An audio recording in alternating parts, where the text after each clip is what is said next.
Hello, everybody. Today is the 23rd of August, and as always, we're going to tell the pain story. This pain story changed a lot of people's life. It should light into why something happened to our life and how we can create or manifest our dream life. So let's get started, okay? What is this? It's a pen. What do we use the pen for? To write. Now, there is a dog inside the room. When I wave this in front of the dog, what does the dog do? The dog probably will sneak, lick, or chew the shade. Does the dog see this one as a pen? No. So for the dog, this one is not a pen, but for the human, this one is a pen. So who is corrupt, the dog or the human? The answer is both are corrupt. For the dog, this one is a chewing toy, but for the human, this one is a pen to write. The dog is corrupting the dog world, and the human is also corrupting the human world. So that is our first lesson. Both are corrupt. Now let's imagine that there is a table in front of me. So I'm going to put this thing on the table. And then both the dog and I will walk out the room. So inside the room, there will be no human, no dog. What does this thing become? It is still a pen or chewing toy. Or it becomes almost nothing, and the actual wisdom comes from us, the emptiness. The emptiness is actually a very magical definition. As we understand the emptiness, we'll be able to achieve anything in our life. Just like issue Michael Roach applied the emptiness into his business, I was able to build business with a revenue of $250 million a year. He is also able to help several refugees. So what is the emptiness? Why is that so magical? Let's go back to the page story, okay? So this clinically on the table, when there's no human, no dot, it is almost nothing, right? I would call it the emptiness. But as soon as I go back into the room and I look at this, this becomes a pen. When the dog comes back to the room and the dog look at this becomes a chewing toy. And when both the dog and I comes back to the room at the very same time, we both look at this at the very same time, what does this thing become that? Or it becomes too big again for me and a chewing toy for the dog.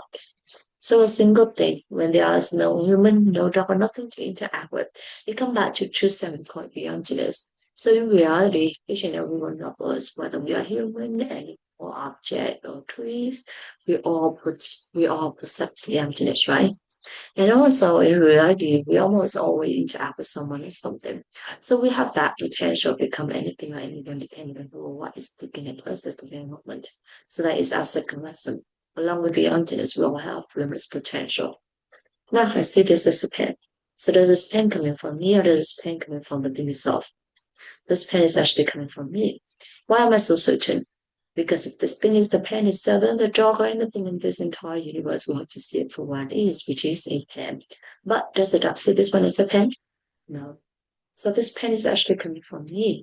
This pen is actually coming from my mind, and everything is actually coming from our mind. So that is our third lesson. Everything is actually coming from our mind. Now we all agree that this pen is coming from my mind, right? So I'm going to change my mind and I'm going to believe this one become a diamond. Okay. So please play with me.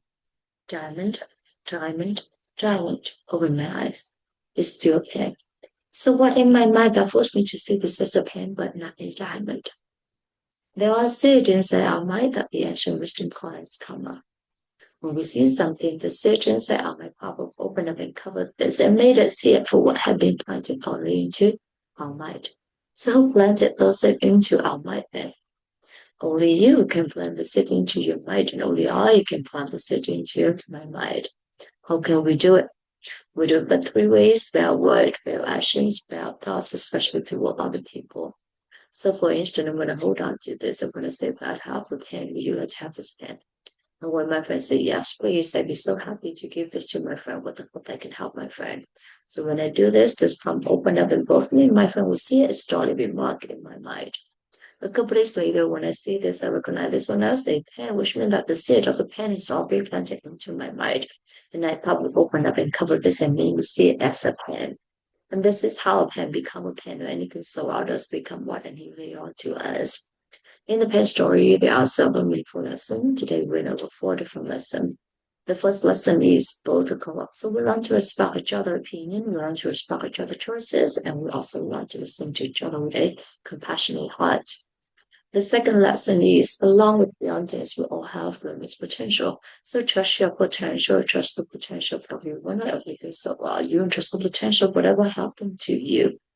The third lesson is everything is actually coming from the seed inside our mind. So we be 100% responsible to whatever happened to us. We don't blame anyone because in the end, we are the only one who can plant the seed into our mind. And lesson number four is how to create or manifest our dream life in a very certain way. So first, we have to know what we want to create and want to achieve in your dream life, and then we start launching those that using our word or action or thoughts with other people. So for instance, if we wanted for happiness, then we start planting the happiness that using our word or action or thoughts with other people, helping other people to be happier. If we want to have prosperity, then we use our word or action or thoughts, helping other people to be more prosperous. And just like that, whatever that we want, making sure that we use our word or action or thoughts with other people, helping other people to be, to get that very same seed. And the lesson that I would like to share with you all today is so continuing from the lesson that I shared with you last night. So I've been thinking about what I was sharing with you last night, and and even though I'm still sad, I'm still sad to be honest, for what happened. But then I think the longer I still react to it, I still share it with my family, and then and I try not to react to it, and I try to face it with a calm, with calming and a more positive. So I actually think that in order for a thing to happen, there must be something that coming from my part as well. So how would I be able to approve that? What can I do to get that better? And and and is this a learning experience for me in order for me to change to a better direction, or is that something that we should tackle? Mm, it's it's I think it's a learning process. So something not very desirable happened, and it hurt. Is emotionally it hurt, but then I think that I'm actually a bit more grow up compared to what I was before. So instead of reacting to it right away, I kept it in. I was able to process it and try to think about it in um, a more applicable and more resourceful way instead of planning. I'm still in the learning process, to be honest with you. I'm still haven't resolved the problem. But then I think that I be a bit calmer with time. So that's why I was thinking that I'm trying to understand people, other people, but maybe that's the one that I'm missing. Um, and then trying to think to think through things, it takes time, and sometimes um, not reacting, not responding is one of the best things we can do at the very moment. Mm. So that's the lesson that I would like to share with you all today, and I hope that I'll be able to get back later.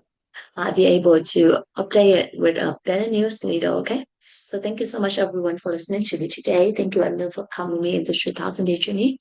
And if I may share with you the pain story of my lesson is something good, I would like to dedicate that to my Jewish family, to my friends, to my coworkers, to my clients, to my neighbors, or to any living things in this world and any other worlds with love, wisdom, and gratitude. Thank you so much, everyone. Have a beautiful day. Bye bye.